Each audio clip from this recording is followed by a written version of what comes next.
Hanap niyo po ba ay food supplement na epektibo?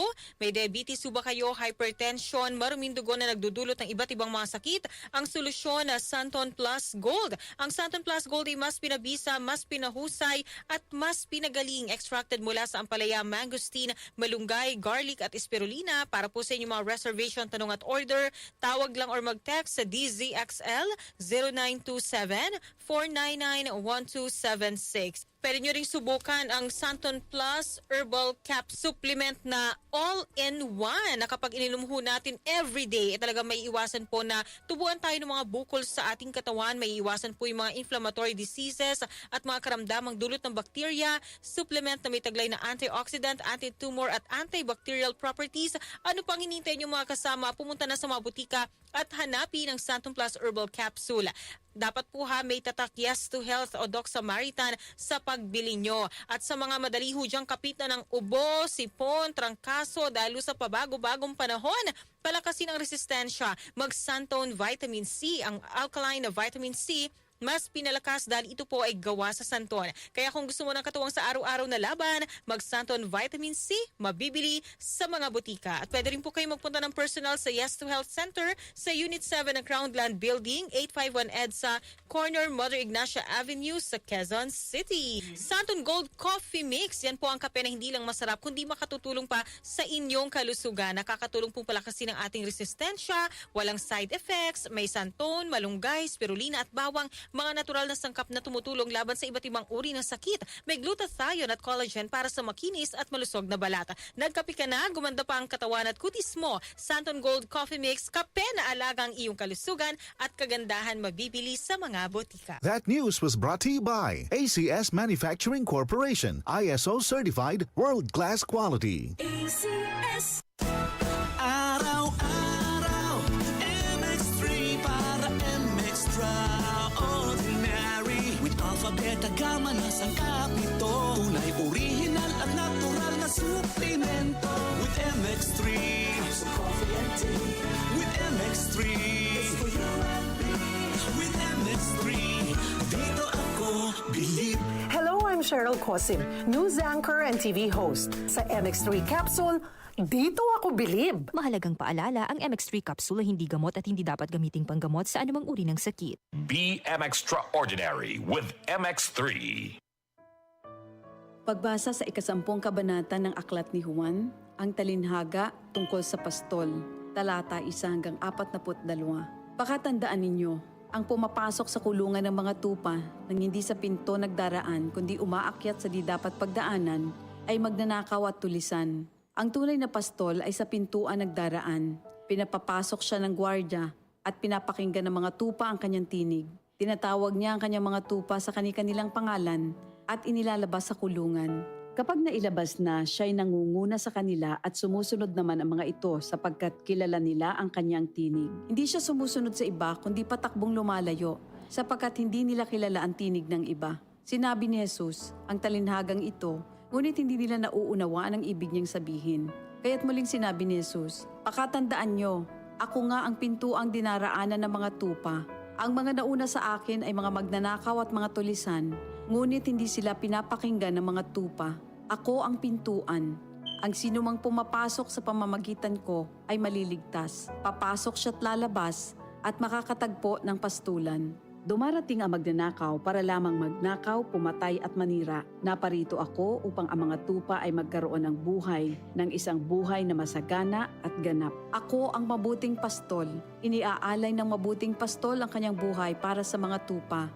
Ang bayaran ay tumatakas kapag may dumarating na asong gubat. Iniiwan niya mga tupa, palibas ay hindi siya pastol at hindi kanya ang mga ito. Kaya't sinusunggaban ng asong gubat ang mga ito at binubulabog. Tumatakas siya, palibas ay bayaran lamang at walang malasakit sa mga tupa. Ako nga ang mabuting pastol, kung paanong kilala ko ng Ama at siya kilala ko, gayon din naman kilala ko ang aking mga tupa at ako'y kilala nila. At iniaalay ko ang aking buhay para sa aking mga tupa. Mayroon akong iba pang mga tupa na wala pa sa kulungang ito. Kinakailangan sila'y ipasok ko rin at papakinggan naman nila ang aking tinig. Sa gayon magiging isa na lamang ang kawan at isa ang pastol. Dahil dito'y minamahal ako ng Ama sapagkat iniaalay ko ang aking buhay upang ito'y kunin kong muli. Walang makakakuha ng aking buhay kung sa ako itong ibinibigay. Mayroon akong kapangyarihang ibigay ito at kuning muli. Ito ang utos na tinanggap ko sa aking ama. Dahil sa mga pananalitang ito, hindi na naman nagkaisa ng palagay ang mga Hudyo. Marami sa kanila nagsabi, talagang sinasapian na ito ng demonyo at nababaliw. Bakit ba kayo nakikinig sa kanya? Sinabi naman ng iba, hindi nakakapagsalita ng gano'n ng isang sinasapian ng demonyo. Nakakapagpagaling ba ng bulag ang demonyo? Taglamig na noon at kasalukuyang ipinagdiriwang sa Jerusalem ang pista ng pagtatalaga ng templo. At habang naglalakad si Jesus sa templo, sa portiko ni Solomon, pinaligiran siya ng mga Hudyo at sinabi sa kanya, hanggang kailan mo ba kami ilalagay sa alanganin? Kung ikaw nga ang Kristo, sabihin mo na ng tuwiran. At sumagot si Jesus, sinabi ko na sa inyo, ngunit ayaw ninyong maniwala. Ang mga ginagawa ko sa pangalan ng aking ama ay nagpapatotoo tungkol sa akin.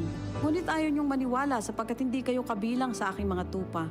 Nakikinig sa akin ang aking mga tupa. Nakikilala ko sila. Sumusunod sila sa akin. Binibigyan ko sila ng buhay na walang hanggan. Kailan may hindi sila mapapahamak at hindi sila maaagaw sa akin ninuman. Ang aking ama na siyang nagbigay sa kanila, sa akin, ay lalong dakila sa lahat at hindi sila maaagaw ninuman sa aking ama. Ako at ang ama ay iisa. Ang mga pinuno ng mga Hudyo muling dumampot ng bato upang batuhin siya. Kaya't sinabi sa kanila ni Jesus, marami akong mabubuting gawang ipinakita sa inyo mula sa ama. Alin ba sa mga ito ang dahilan at ako'y inyong gustong batuhin? Sumagot ang mga pinuno ng mga Hudyo, hindi dahil sa mabubuting gawa kaya ka namin babatuhin, kundi dahil sa paglapastangan mo sa Diyos, sapagkat nagpapanggap kang Diyos, bagamat tao ka lamang. Tumugon si Jesus, di ba nasusulat sa inyong kautusan? Sinabi ko, mga Diyos kayo. Mga Diyos ang tawag ng kautusan sa mga pinagkatiwalaan ng salita ng Diyos at hindi maaaring ipawalang bisa ang sinasabi ng kasulatan. Ako'y pinili at isinugo ng Ama. Paano ninyo ngayon masasabing nilalapastangan ko ang Diyos? Dahil sa sinasabi kong ako ang anak ng Diyos? Kung hindi ko ginagawa ang mga pinapagawa ng aking Ama, huwag niyo akong paniwalaan. Ngunit kung ang ginagawa ko ay ang mga ito, paniwalaan ninyo ang aking mga gawa kung ayaw ninyong maniwala sa akin. Sa gayon matitiyak ninyong nasa akin ang Ama at ako'y nasa Kanya. Kaya tinangka naman nilang dakpin si Jesus ngunit siya'y nakaalis. Muling pumunta si Jesus sa ibayo ng Jordan sa pook na dating pinagbautismohan ni Juan. Habang naroroon siya'y maraming lumalapit sa Kanya. Sinasabi nila, si Juan ay walang ginawang himala, ngunit totoo ang lahat ng sinabi niya tungkol sa taong ito. At doon, maraming sumampalataya kay Jesus. Ito ang salita ng Diyos. Mga kasama, ramdam niyo ba ang epekto ng araw at polusyon? Yung kahit anong gawin mo, parang nawawala ang kinis at puti ng balat. Ang hirap po, di ba? Ako rin dati ang hirap i-maintain ang kutis na fresh looking kapag araw-araw kang exposed sa usok at alikabok. Buti na lang, may bagong White Rose Papaya. May double whitening ng papaya extracts and vitamin B3. Clinically proven magpuputi in as early as 7 days with regular use. Papaya puti, papaya fast. Available ito sa grocery stores at supermarkets nationwide. Bili na ng White Rose Papaya, papaya puti, papaya fast, White Rose Papaya with vitamin B, manufactured by ACS Manufacturing Corporation, ISO certified world-class quality. DCXL News, ang himpilan ng RM